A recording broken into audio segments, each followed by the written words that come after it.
Waouh. Oh ouais. Ok, ils sont complètement tarés. Waouh. Pouh. Vous avez pu voir du coup mes réactions devant ce deuxième épisode de Bleach. Si vous n'avez pas encore vu du coup le deuxième épisode, foncez le voir avant de regarder cette vidéo. Et puis une fois vu, revenez. Si c'est le cas, installez-vous. On va commencer du coup le débrief sur ce deuxième épisode de suite. Cet épisode nous apporte énormément d'éléments. Déjà à savoir que le Vadenreich est là vraiment pour y aller direct. Ils sont vraiment hyper chauds et nous promettent des futurs combats et peut-être une finalité démentielle. Le chef des Vandenreich, du coup, est vraiment pas là pour rigoler. Après l'amputation, justement, dans le premier épisode, il va au point de décapiter le Arrancar qui travaille avec eux et le deuxième Arrancar aussi, qui s'est du coup battu contre Ichigo durant le premier épisode. On découvre également comme quoi le Wakamundos s'est fait dominer par le Vandenreich. Ils sont venus vraiment en mode nazi, on va dire ça comme ça. Euh, c'est vraiment la représentation qu'on a tout le long. Ils sont pas là pour rigoler du tout. La Soul Society est complètement désemparée par les événements qui sont passés durant le premier épisode. On y découvre également comme quoi il y a eu plus d'une centaine de morts de Shinigami en plus de la mort justement du vice-capitaine de la première division. Donc ça fait énormément de choses à eux absorber déjà. Puis on assiste justement à l'enterrement qui est à niveau animation vraiment fabuleuse. Même au niveau de la musique, on y est, toute l'ambiance est bonne. C'est comme si vous vous servez un potage et que tout était bon. Du côté de Ichigo et sa bande, Neel débarque et annonce comme quoi le Wakamundos s'est fait envahir par une bande organisée X et comme quoi ils sont en train de terrasser tout complètement le Wakamundos. On y découvre aussi également que Alibel s'est fait attrapé par le Vadenreich. Le Vadenreich est là aussi pour exploiter les Arrancars qui sont prêts à travailler avec eux. Et je trouve ce détail très intéressant parce que du coup ça va amener énormément de choses, peut-être par après. Même si je me suis fait spoil une ou deux choses en cherchant deux trois trucs pour faire la miniature et tout ça, donc du coup c'est assez spécial. Ichigo en apprenant la situation accepte immédiatement. Chad aurait aimé, il les suit. Quant à justement Ishida, décide de ne pas y aller. Il dit clairement comme quoi c'est les Holos, c'est une histoire de Holo et Arrancar, il ne s'en mêle pas, il est à Quincy.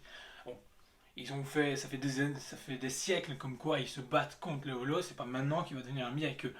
Jusque là, pas de problème avec ça, c'est tout à fait logique de la part d'Ishida. Dans ce même passage, un personnage que beaucoup de gens aiment, moi également, Urahara entre en scène, disant comme quoi il est prêt à les aider à aller au Wakamundos. Donc c'est vraiment cool parce que Urahara est un personnage sous-estimé pour moi dans l'univers Bleach jusqu'à maintenant, même si il a eu des moments très forts.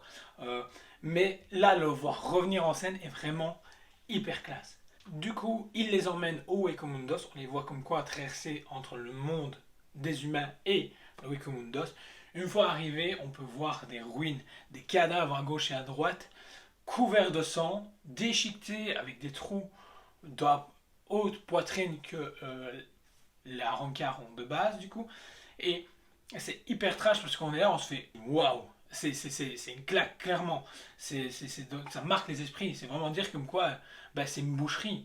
Ils sont prêts à tout exterminer devant eux. Et on sait comme quoi leur but, c'est faire tomber la Soul Society, de ce qu'on a pu comprendre dans le premier épisode. On se fait, ouais, ils sont prêts à aller très loin pour accomplir justement leur mission. On découvre comme quoi il y a des flammes bleues. En plus de ça, on apprend qu'au Wakamundos, le sable, le sol qui est utilisé, ne peut pas s'enflammer ni rester enflammé. Donc du coup, encore un mystère de plus qui se présente dans l'épisode. Parallèlement, on voit comme quoi le Vadenreich est en train d'exterminer les Rancars qui ne veulent pas justement travailler avec eux, qui sont prêts à se rebeller. On voit d'autres qui sont enchaînés et on découvre justement un nouveau personnage hyper angoissant avec sa coiffure et tout, image ici présente. Il est hyper charismatique au niveau visuel, mais c'est un taré, un gros psychopathe. Parce que il est là, il dit ok, vous vous mettez tous en ligne, on va décider de qui travaille avec nous, qui travaille pas avec nous, et on va lancer une lance et poignarder, c'est monstrueusement bien fait et trash, on va dire ça entre guillemets, c'est marquant au niveau de l'esprit parce que il est là, il rigole, il est en pleine joie, et puis bah, des Arrancars qui se sont mêlés justement aux prisonniers sont là et décident de se battre contre lui. Lui il trouve ça très intéressant, il est en train de s'enjailler et tout.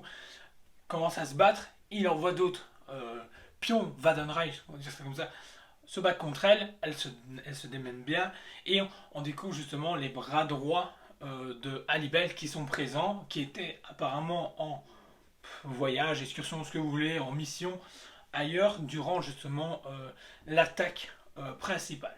Cet épisode se termine avec un gros cliffhanger. Le mec hyper chelou, sympathique, hyper psychopathe, bah en fait s'avère être Quincy. Il a l'arme des Quincy. Ichigo arrive à ce moment-là et il dit mais c'est un Quincy. Waouh. Voilà. Tout ce qu'il y a à dire. On va devoir encore attendre une semaine pour avoir l'épisode 3. Il restera 49 épisodes. Il reste 50 épisodes du coup pour clôturer cet arc. Je suis vraiment curieux de voir où ça va nous mener parce que c'est pour l'instant c'est 2 épisodes où c'est très rythmé, la musique est bonne, l'animation est bonne, on a tout bon et encore une fois, comme dit dans le premier épisode, 10 ans qu'on a attendu ça et attendre là du coup comme et attendre là toutes les semaines comme un gosse. J'ai vraiment cette sensation de nouveauté.